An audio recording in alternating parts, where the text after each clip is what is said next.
జై శ్రీమన్నారాయణ. ఆలయాలకు వెళ్ళినప్పుడు తీర్థం తీసుకోవటం పరిపాటి. నీటిని శంఖంలో పోస్తే తీర్థం అవుతుంది. అలాంటి నీటిని తీసుకుంటే వాత పిత్త దోషాలు పోతాయని వైద్యశాస్త్రం చెబుతోంది. దానివల్ల శక్తి పుష్టి సైతం కలుగుతాయన్నది పెద్దల మాట. భగవత్పాద తీర్థంతో నిత్యం యః పిబేత్ నరః ఆరోగ్యవాన్ సదా భూత్వా సాయుధ్యం లభతే.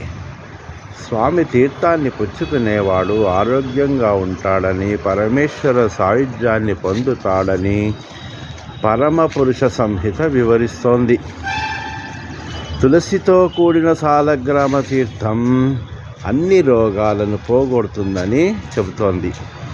అకాల మృత్యువు సంభవించకుండా రోగాల్ని పాపాల్ని హరించమనే ప్రార్థనతో తీర్థం తీసుకుంటాం. ఈ తీర్థం నీటిలో వేసే తులసికి ఆరోగ్య ప్రయోజనాలు ఉన్నాయని అధ్యయనాలు చెబుతున్నాయి. కాబట్టి జాగ్రత్తగా తీర్థం తీసుకోవాలి. జై శ్రీమన్నారాయణ. రాచకొండ రామాచార్యులు, పురోహితులు, జ్యోతిష్కులు, న్యాయ సలహాదారులు.